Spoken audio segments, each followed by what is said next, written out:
ECOWAS leaders resolve to collaborate more effectively towards deepening economic and monetary integration.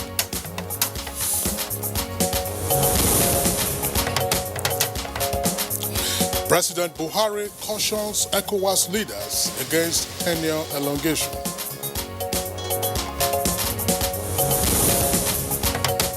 Ahead of Edo and Ondo governorship election, IGP Muhammad Adamu meets top police management and squadron commanders. For those of you to be deployed on this assignment, I must warn you to ensure that you operate strictly within the dictates of the Electoral Act.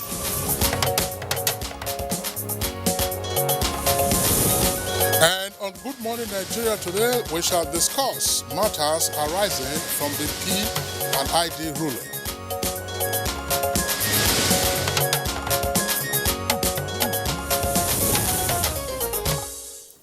Now, the recent judgment by the United Kingdom court on the $10 billion arbitration case between Nigeria and the Process and Industrials Development Limited, popularly known as P&ID, continue to generate discourse among Nigerian citizens. The UK court in its decision granted Nigeria's application for an extension of time to appeal against the arbitral award and also relief from sanctions after the court ascertained that the gas supply and processing contract was obtained fraudulently. This development was greeted with applause by many stakeholders, which tend to question the way and manner contracts were awarded to foreign firms without following due process. Now, in his reaction, the presidency described the court's decision as right, just, and above all, providing a strong prima facie case that the gas deal with P&ID and the subsequent judgment debt of $10 billion nearly against Nigeria were a clear attempt to cheat the country out of billions of dollars by a company that had neither invested a kobo in the contract nor even had a capacity to execute the contract.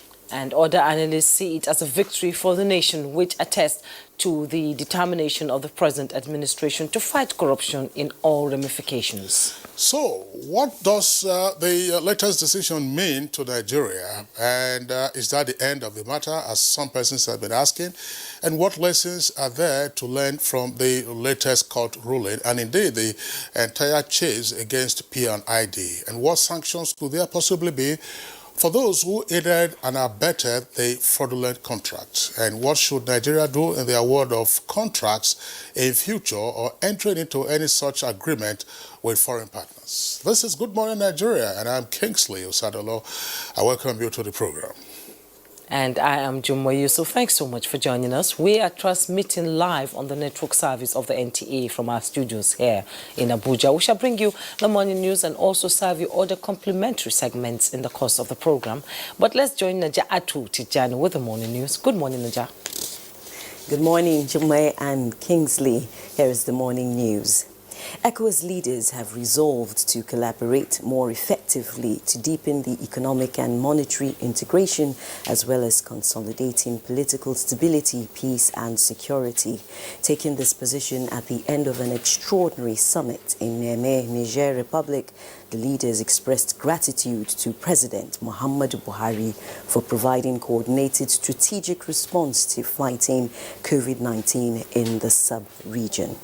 Sub-region to be more self-reliant in the fight against terrorism, and they want to raise over $1 billion for that peace fund, and they recognize Nigeria's contribution already, 100 million that we've contributed in that fight. So again, they were extremely grateful to Mr. President for his commitment. I think that what we saw was the commitment of all the leaders to the ECOWAS vision and roadmap. The Nigerian government has cautioned that with the enormous socio-economic and security challenges confronting West Africa, the sub-region cannot afford another political crisis in the guise of tenure elongation. This was while addressing the 57th extraordinary session of the Authority of ECOWAS Heads of State and Government in Niamey, the Republic of Niger. The president also expressed concern over the premature adoption of ECO as a single currency by French-speaking West African countries, stressing the need for them to return to the agreed roadmap. And amidst the outcry raised by Nigerians over the increase in fuel pump price and electricity tariff, President Muhammad Buhari says his government is not insensitive to the current economic difficulties people are facing and the very tough economic situation the nation is also facing. He stresses that government certainly will not inflict hardship on the people. Speaking through Vice President Yemi Oshinbajo at the opening of a 2-day ministerial performance review retreat, the president said he's convinced that if the nation stays focused on its plans, brighter and more prosperous days will come soon. The president says ministers and senior officials must accordingly ensure the vigorous and prompt implementation of the Economic Sustainability Plan program, which will give succor to Nigerians. Should even attempt to go back to the business of fixing or subsidizing petroleum prices or PMS prices. First of all, it will mean a return to the costly subsidy regime. Today, as we've heard, we have 60% less revenues. We simply cannot afford the cost. The federal government has restated that every decision it takes is in the overall interest and common good of the citizens. The Minister of Information and Culture, Lai Mohammed, stated this at a joint media briefing on the recent increase in petrol and electricity prices in Abuja.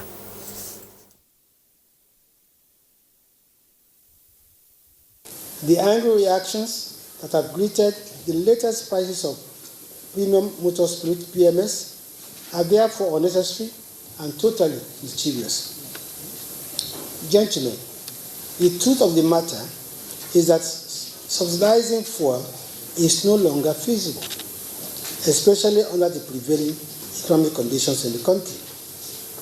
The government simply can no longer afford fuel subsidy. Ahead of the October 10 governorship poll in Ondo State, the Independent National Electoral Commission has handed the register of voters to the political parties in the state. The commission also organized an electoral security training for security agents to ensure safety of lives and property before, during, and after the election. Assure you that the Commission will open the window for another continuous voter registration once the course is clear on the currently raging pandemics. Preparatory to the Edo and Ondo governorship elections, the Nigeria Police Force is perfecting strategies to ensure a hitch-free poll. To this end, a meeting between top police management and 79 squadron commanders from across the country has been held, where emphasis was laid on professionalism, neutrality, and citizen-friendly approach. For those of you to be deployed on this assignment, I must warn you to ensure that you operate strictly within the dictates of the Electoral Act. I strongly warn all political gladiators and the electorates in Edo and Ondo states to situate all their electioneering activities within the dictates of the rule of law. The Nigeria Center for Disease Control has announced 155 new confirmed cases of COVID-19 in 15 states of the Federation and the FCT. The new figures indicate that Lagos has 42 new cases, followed by Plateau with 25 cases and Rivers with 16. Ebonyi State has 10 new confirmed cases. Abia, Ogun and the FCT have 9 each. Osun has 7, while Katsina and Kaduna have 6 new cases each. Other states are Ekiti and Taraba with 4 each, Edo 3. Anambra and Akwa Ibom states have 2 new cases each, while Kano has 1. With this development, Nigeria has 55,160 confirmed cases, out of which 43,231 have been treated and discharged, while 1,061 have died of the virus. That's the morning news. The program continues with Kingsley and Jummai after this break.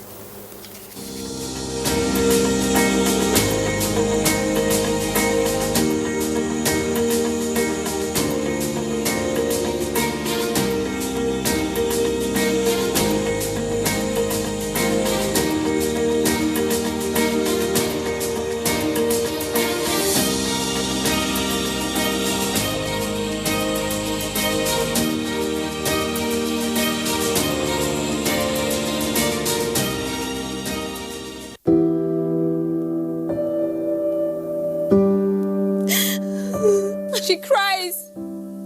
She cries in anguish and in pain. She bears the scourge of her grief.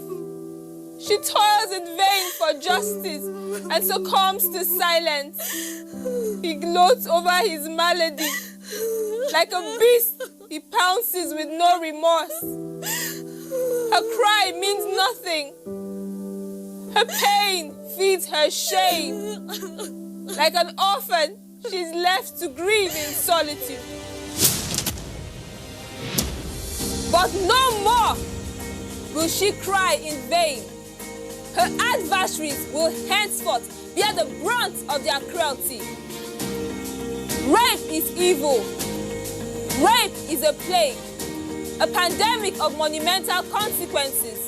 We must unite and kick it out of our society. Connect with NTA and stand against rape and rapists. This message is brought to you by the Nigerian Television Authority, NTA.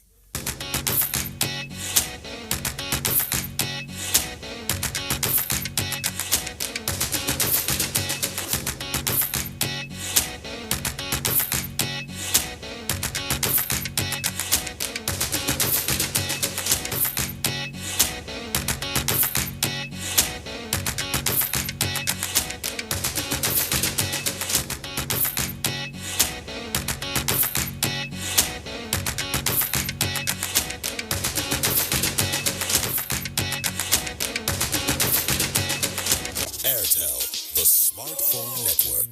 Cadbury Hot Chocolate 3-in-1. A delicious combination of rich cocoa and wholesome goodness of milk. Just add hot water to get an instant chocolatey treat. Cadbury Hot Chocolate 3-in-1. Just add hot water.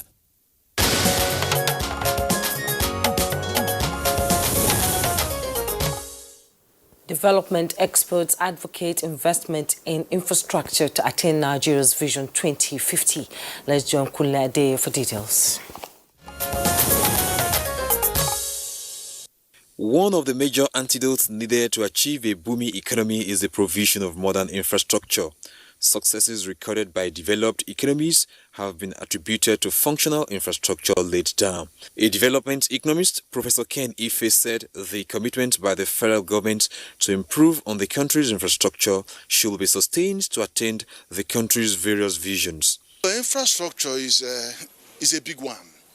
And you know the various visions of Nigeria. 2050, our GDP will be 6.4 trillion. 2030 to be 1.64 trillion. You can never get near these figures if you're not investing in infrastructure. He emphasized that this can also be achieved through a public-private partnership initiative. Let's now see the details of Monday's tradings on the floor of the Nigerian Stock Exchange.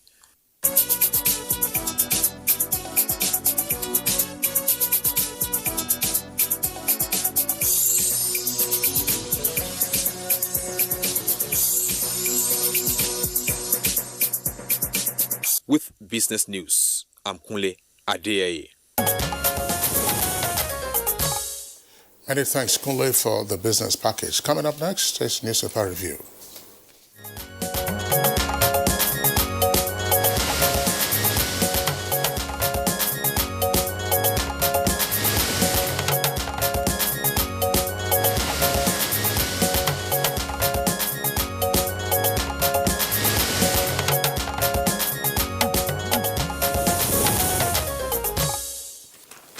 Well, this is newspaper review, and we're beginning with the Daily Trust newspaper.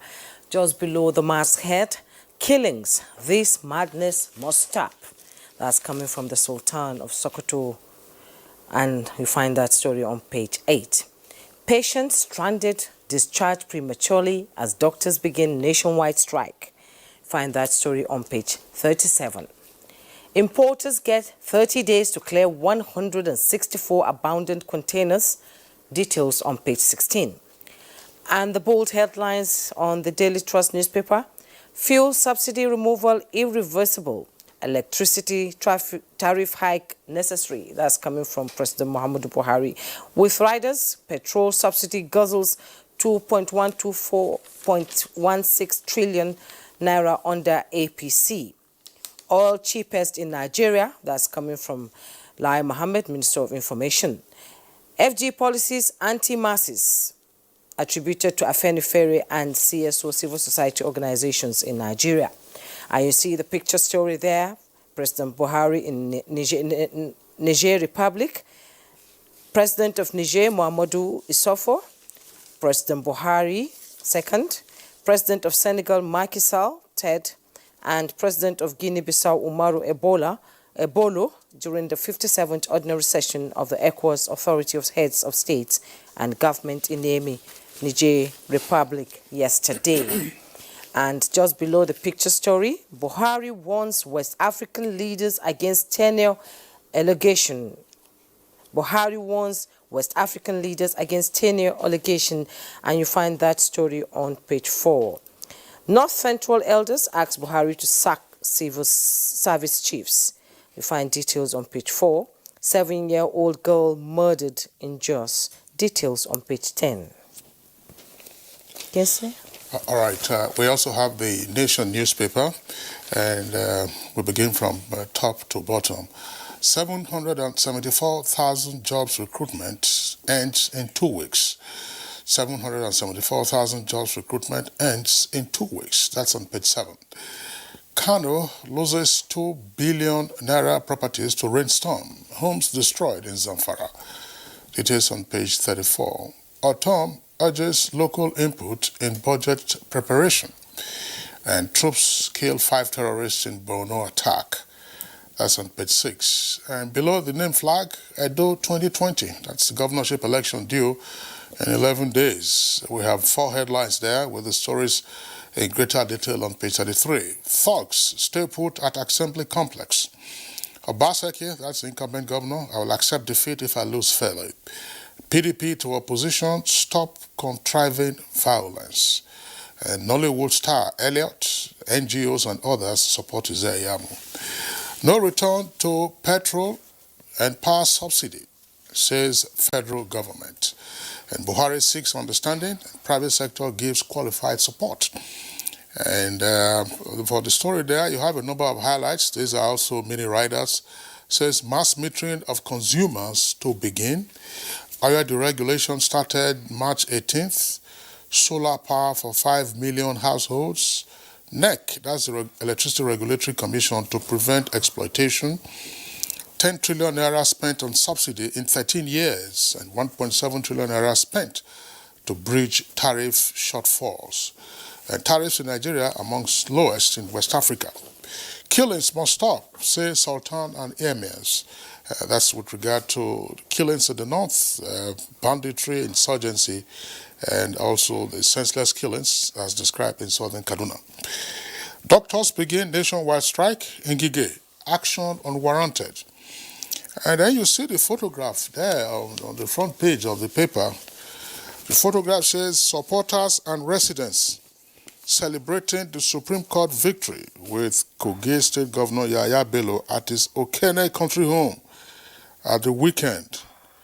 And inside is the photograph showing the governor surrounded by his supporters. Now, let's take a closer look at that photograph. And you're going to ask yourself, is coronavirus over? Take a closer look. If you zoom in, not just the inside, or the entire photograph itself. All right, if we have a clear focus of that, is coronavirus over? I recall Jumai, yes, the Secretary of the Government of the Federation, who is also chairman of the Presidential Task Force on COVID-19, saying at some point that in a good number of cases, they had received little cooperation from subnational governments yes, that's in terms of implementing the requisite rules to prevent further community spread of coronavirus. And not just the photograph that is inside. If we see the entire photograph, you're going to ask yourself, look, how many persons are you seeing in this photograph who are wearing face masks? You can't even identify them. Yeah, or even wearing face shields. This is a mass gathering in the country home of the governor. It seems a bit unfortunate that such would take place. In any case, we had always had issues with Koge with regard to whether or not... no COVID-19. Yeah, whether it was COVID-19 and denial of the presence of COVID-19 and attacks. All right, so the other story, of course, says no return to petrol and power subsidy, says federal government. Buhari seeks understanding, mass metering of consumers to begin. We've had mass metering of consumers to begin a good number of times. And incidentally, on Good Morning Nigeria yesterday, that was the topic of our main conversation. With regard to what needs to be done. Estimated billing, which has been said, look, is unacceptable. And the federal government, through President Muhammadu Buhari, has now waived the 35% import duty levy on the importation of meters. Yes. So mass metering to begin. When will the mass metering begin, and when will people get their meters all over the country? That's right. That's one leg of it. There were a number of points that came up in the conversation yesterday, and I'm not going to go over those issues. We had the representative of AEDC, that's one of the discos. We had the former chairman of NEC, Sam Amadi, and the former managing director of the bulk electricity trader, plus, of course, the coordinator of Electricity Consumers Association in the country. We have a long haul to go with regard to attaining efficiency in the electricity value chain. A lot has been done, but people are saying, look, if this is a service-based tariff, then of course they must have that service in order to pay the tariff. Exactly. That's right. So, and the other leg went and said no return to petrol and power subsidy. We've already discussed power. Petrol. The key issue is, yes, Nigerians are willing to pay the right amount on the basis of the regulation. If we recall, for many years now, diesel, that's AG, automotive gas oil, has been deregulated. And the prices of diesel normally will fluctuate depending on what is happening on the international market. But for petrol, the key issue is we know the immediate knock-on effect in terms of inflation, the rise in all kinds of goods and the price of goods and services. But more essentially, the issue that is also on the table is, if we say no going back on the removal of petrol subsidy, there should also be no going back on ensuring that the nation's 4 refineries are working. It has gotten so much money and it's still there. We are importing petrol, actually. That's right. So I don't think that should be acceptable. If we're supposed to pay that amount of money, we should get services rendered properly.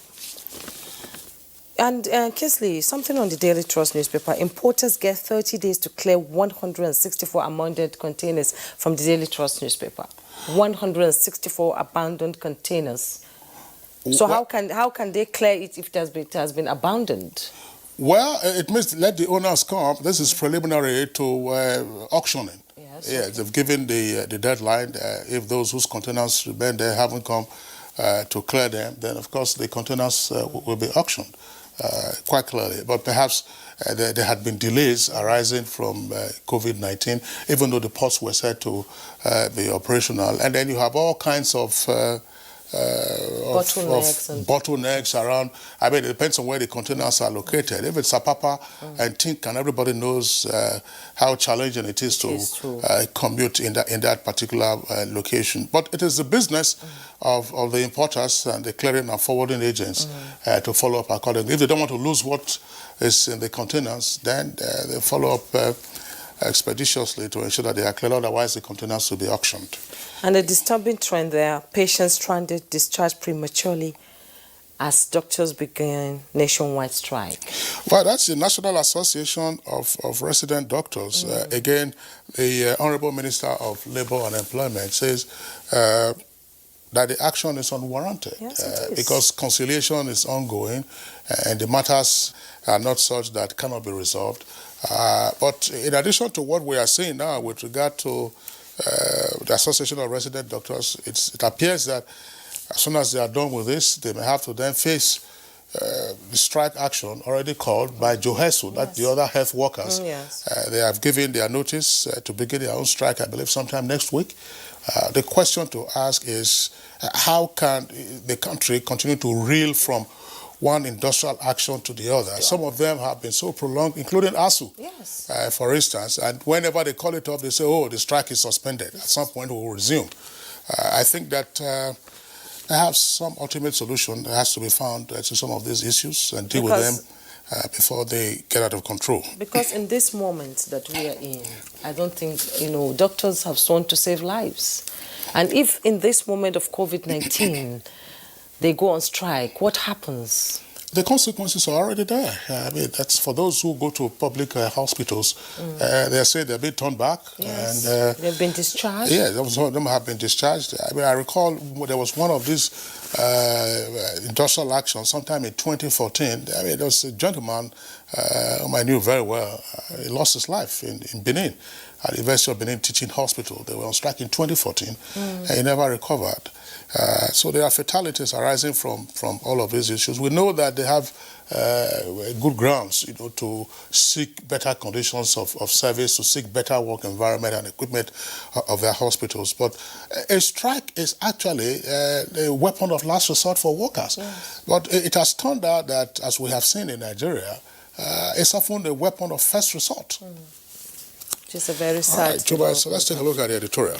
Yes. The editorial is coming from the Daily Sun newspaper, and it's talking about the concession of viable airport terminals. I'm going to read a little out of it. The move by the federal government to concession the terminals of 4 Nigerian international airports located in Abuja, Lagos, Kano, and Port Harcourt as part of its development plan is set to cause labor restiveness in the sector. Already, the Nigerian Labour Congress and some of the aviation unions have vowed to resist it. As a warning, the aviation workers shut the offices of the Federal Airports Authority of Nigeria, FAN, in Lagos, Abuja, Kano, and Port Harcourt on August 31st, 2020. And the editorial goes further to urge the federal government to review the plan and consider going for greenfield concession, where the concessionaire will acquire a land, build, operate, and transfer the airports to the government. This arrangement would create more jobs during and after construction and drive competition in the sector.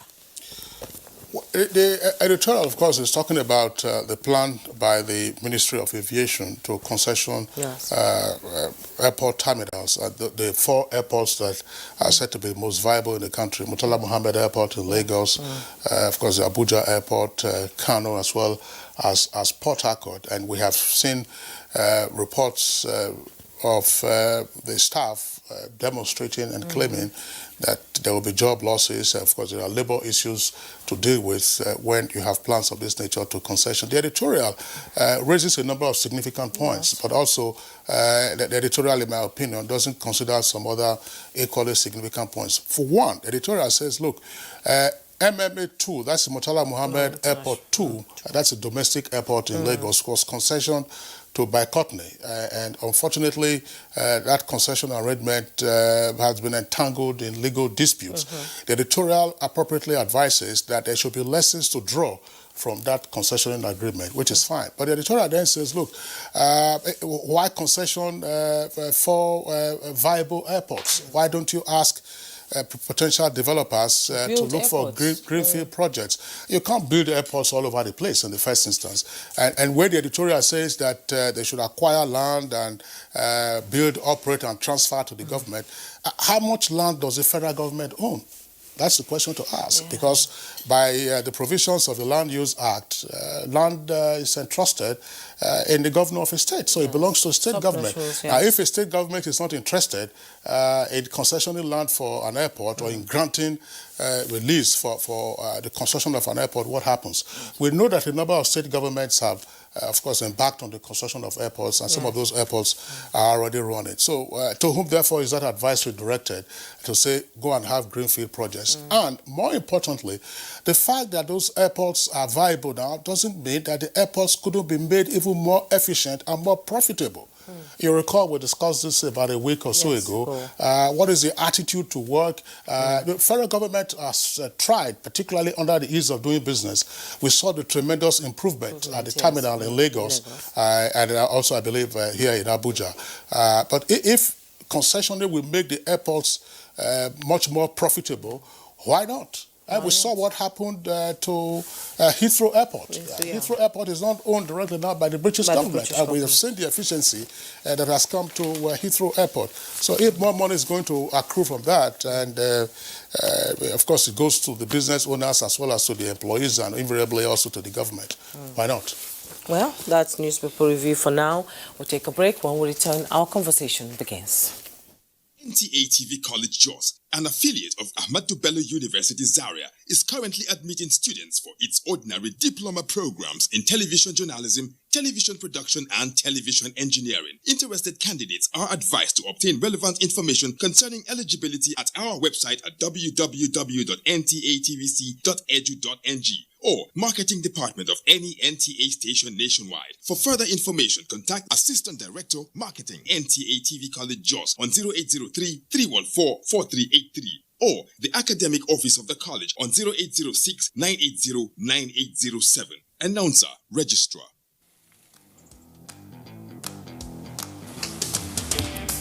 Guess what? What? I scored a hat trick today. Cool! Wow! And how did you celebrate? Just do your hands like this. And hold your nose like this?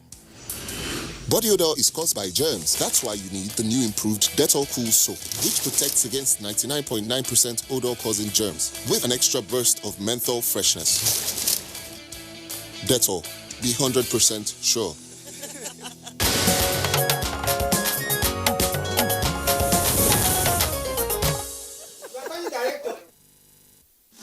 You are watching NTA, Nigerian Television Authority. For more information and news updates, visit our website at www.nta.ng, or you can follow us on Twitter at NTA News Now, or you can like us on Facebook at NTA Network News. Stay connected on our YouTube channel at www.youtube.com/NTA News Online. Watch our live stream at www.nta.ng/live. NTA, you can't beat the rich. You're welcome back, and to begin our conversation, let's roll this background report put together by Abdul Malik Adu.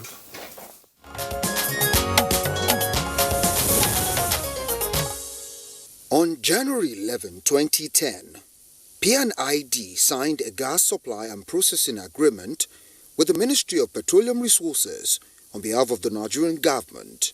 Under the terms of agreement, PNID was to build and operate an accelerated gas development project to be located at Adiabo in Odupani local government area of Cross River State. The Nigerian government was to source for natural gas from oil mining lease 1, 2, 3, and 6, 7, operated by Adax Petroleum and supplied to PNID to refine into fuel sustainable for power generation in the country. Nigeria was expected to supply an initial volume of about 150 million cubic feet of gas per day. Eventually, it was to be ramped up to about 400 million cubic feet per day during the 20 years period. However, PNID alleged that after signing the agreement, the Nigerian government reneged on its obligation after negotiations were opened with the Cross River State government for allocation of land for the project. PNID said the failure to construct the pipeline system to supply the gas frustrated the construction of the gas project, thereby depriving it of the potential benefit from over 20 years' worth of gas supplies. In August 2012, PNID served the Nigerian government a request for arbitration. However, Nigeria argued before the tribunal that the failure of PNID to acquire the site and build gas processing facilities was a fundamental breach and that no gas could be delivered until this has been done. But the tribunal ruled that Nigerians' obligation under Article 6B were not conditional upon P&ID having constructed the gas processing facilities.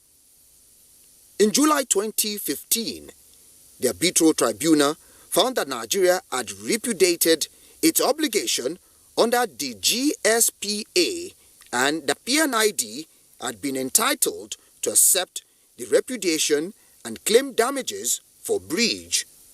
Consequently, the tribunal ordered Nigeria to pay P&ID $10 billion for damages, including interest. Following this arbitrary award, Nigeria appealed the judgment and provided sufficient evidence that the entire process was marred with malpractice and bribery.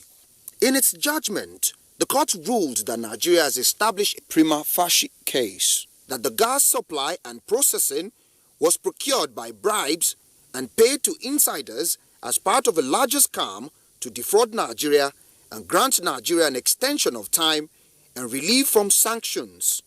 Experts say the judgment is a victory for Nigerians and the President Muhammadu Buhari-led administration, whose determination and commitment ensured that Nigeria is not ripped off by a foreign company and has introduced a new philosophy to governance as decisions and policies are made for the overall interest of the people.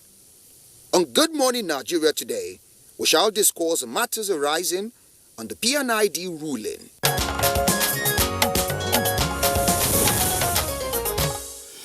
All right, thank you very much for that backgrounder. We have with us here in the studios to discuss this issue, Alhaji Lai Mohammed, Honorable Minister of Information and Culture. Honorable Minister, delighted to have you again on Good Morning Nigeria. Good morning.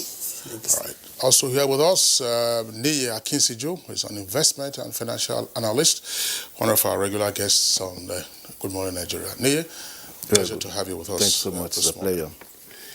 Okay, just as a reminder, Honorable Minister, I recall that sometime last year on Good Morning Nigeria, we hosted you when there were a lot of issues pertaining to the P&ID case, as we may conveniently refer to it. And since then, a lot has happened, but the latest, of course, being the decision last week by the UK court granting an extension of time for Nigeria to appeal the judgment or the enforcement of the arbitral award in favor of P&ID. Now, give us again what the feeling is from the Nigerian government at this time. Well, I think the recent judgment which permitted Nigeria to appeal the arbitration award and at the same time stay the execution is a big victory for Nigeria. It is a big victory for our belief in ourselves, a big victory for our commitment to the rule of law. You see, from the beginning, we were not under any doubt that the P&ID contract was a scam. There was absolutely no intention on the part of P&ID to honor the obligation, and we found the arbitration award quite surprising. So we challenged it. I want to seize the opportunity to commend the tenacity of purpose of the Attorney General of the Federation. But more importantly, I think the P&ID case is a case study on how